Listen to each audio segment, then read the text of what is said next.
Retro Games fans, this is Andy C from Piece of 8-Bit and welcome to this week's video. First, a couple of caveats. This is an opinion piece only, a talking head if you will. I'd love to hear your thoughts on this topic, but this is something that I've been thinking about for a little while as I live with the Game Boy Advance through April as part of the Month With series. So, stick with me as I talk through a topic which you may or may not agree with me on, but I think is an interesting point to ponder and ultimately discuss and think about. So, here goes. What if I told you that the Nintendo, the Super Nintendo, aka the SNES, the Super Famicom, didn't die in the 1990s. It just got smaller, it lost a few wires, and somehow ended up in your pocket because the Game Boy Advance, whether Nintendo admitted it or not, I think was basically a SNES 2. Now, on the surface, it kind of looks that way. Same style of games, same pixel art, even a lot of the same titles. But once you dig in a little deeper, things start to get quite interesting, which is why I wanted to talk about it today. So at least I think they get quite interesting anyway.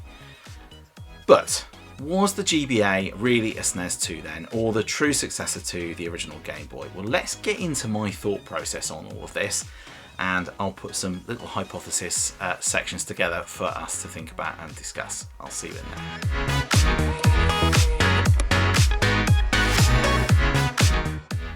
So let's start with the hardware, and don't worry, I will try and keep this as light as I possibly can. So let's look at the SNES. The SNES, which released in the early 1990s, was built around a relatively modest processor, all things considered, even for the time. Now, I've often been called out on straight processor comparisons, so I'd add here that this isn't always just about the numbers. It rarely is, in fact, actually. For those of you who watch my channel, you'll know that is the case. But there are some pretty big considerations here for us to think about on the GBA and the SNES. The GBA, which came out over a decade after the SNES, was running a 32-bit 16.78 MHz ARM chip compared to a 16-bit 3.58 MHz CPU on the SNES. So whilst we should refrain from comparing speed, which by the way is still much higher on the GBA, we are talking about a generational architectural leap from 16-bit to 32-bit, which for the layman is significant, and just know that. So on paper, the GBA is actually more powerful, that is just a fact, but there is a catch. It has a lower resolution screen, of course, it's much weaker in its sound hardware, and of course there are the constraints that come with it being portable. So instead of being a direct upgrade, the GBA ends up in this really weird, interesting space where it's not quite a SNES, but absolutely designed to feel like one.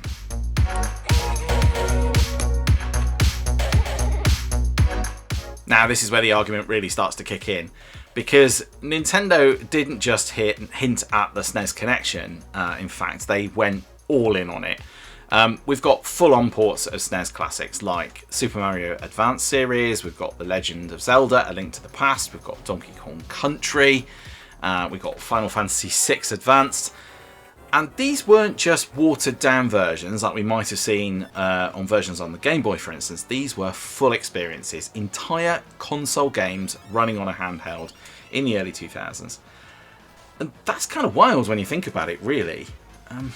It wasn't just nostalgia bait, it was a second life for the SNES. I mean, the SNES wasn't so long ago that people were crying out for that nostalgia anyway.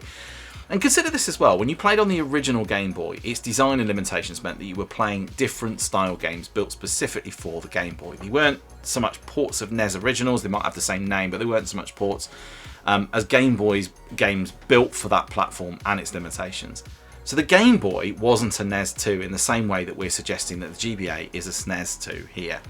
And don't forget, we've also seen this GBA style approach used elsewhere. The Game Gear from Sega is not just a watered down Master System, for instance, it actually is a Master System. Maybe not so much in your pocket because it was massive. And look at this, oh, I haven't got it out. Where is it? Over here. Look at the size of this thing. But you catch my drift. And the games on the Game Gear were, for the most part, just Master System games adjusted for the Game Gear screen.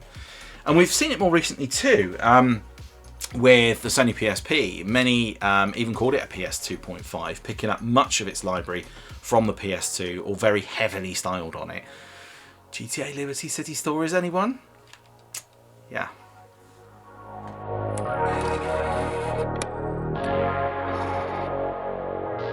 But it's not just the ports. Some of the best GBA games feel like SNES games, even when they're brand new. So let's take, for example, Metroid Fusion, Castlevania, Aria of Sorrow, Advance Wars. Oh, I love that game. I played so much of that game on the GBA back in the day. These games are, well, for all intents and purposes, they're very tight, they're very focused, and pixel perfect, of course. There's no gimmicks, there's no fluff. It is just pure gameplay. And that, right there, is exactly what the SNES era was also known for. So, yeah, that's another big tick in the box for our argument about whether we think the GBA is SNES 2. But it's not all roses. Let's take a look at the next section.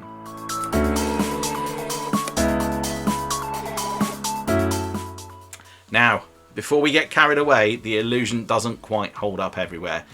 First up, we got to talk about sound. Now, the SNES had a dedicated sound chip that gave us some of the most iconic music in gaming. The GBA, not so much. Audio, especially on this one, could sound a bit compressed and a bit tinny, sometimes just a bit off. I think it was better on here, and I don't know whether they improved it or what. I'm not entirely sure, but it always sounded a bit better on here. Then, of course, there is the screen. If you own this, the original GBA, then you'll remember this. There was no backlight, which meant that unless you were sat with a lamp directly over your head, half of your SNES 2 experience was basically a guessing game, and even some of the ports themselves had quite washed out colours, occasional missing features. So yeah, it looked like a SNES under the hood, maybe, or certainly the games looked like they were SNES, but it didn't always feel like one. Of course, if you did own a GBA SP, then you might feel differently about that. In my opinion, this is peak Game Boy Advance. The backlit screen is a joy, and when you've been playing on the original, this is like, it's like night and day, and it felt more Game Boy in its layout. So when you've got the screen folded out there, it just felt like it got more sort of Game Boy DNA about it, whilst being a much more modern and much more capable machine. So I think maybe this is where the argument holds up, perhaps a little bit better.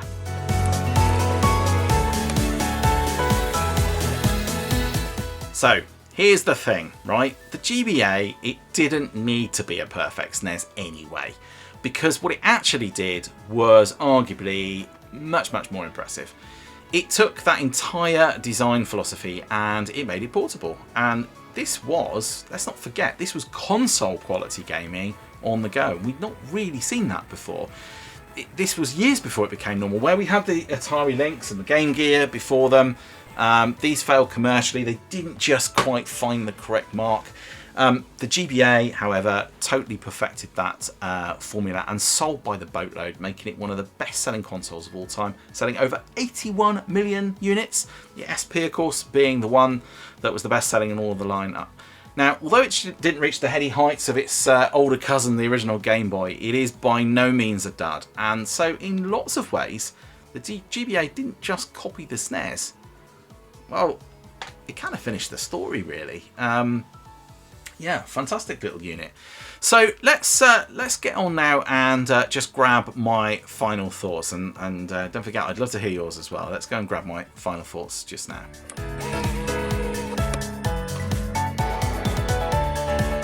So, was the Game Boy Advance a SNES 2 then? Well, honestly, not exactly.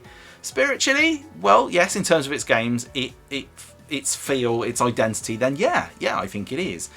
It might be the closest thing we ever got, that's for sure. And honestly, after living with it this month, that's exactly why it still holds up today. So, yeah, I'd love to get your thoughts on this. Let me know your thoughts. Do you think that the GBA was a SNES 2? Do you think they were really kind of fitting it into that mould? I'd love your thoughts. And this is just an opinion piece, so there's no right or wrong answers here. Is ultimately calling it a SNES 2, perhaps giving it a little bit too much credit. Yeah, I'd love to know what your thoughts are. And as always, if you enjoy these videos, please do hit that like and subscribe button. Bit of a short one this week. I just kind of wanted to get this out of my head and talk to you all about it. But yeah, I thought it was quite an interesting topic. And you know, I kept hearing time and time again the GBA is a SNES 2. I've seen it scattered about on the web. In a few places on a few forums, and I really just wanted to explore that. So hopefully that was useful. Coming up in the channel shortly, we are going to be taking a look at Pokemon next week.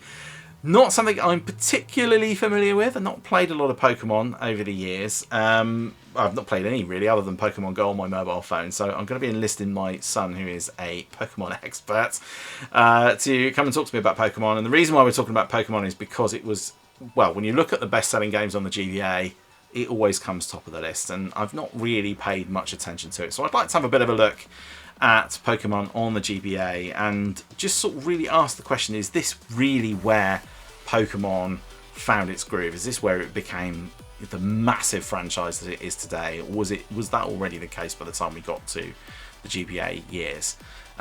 So yeah, looking forward to doing that. I've got to get some gameplay recorded and try and work out what we're going to talk about, how we're going to talk about it with you, but very much looking forward to doing that. Got some more bit-betweens coming up.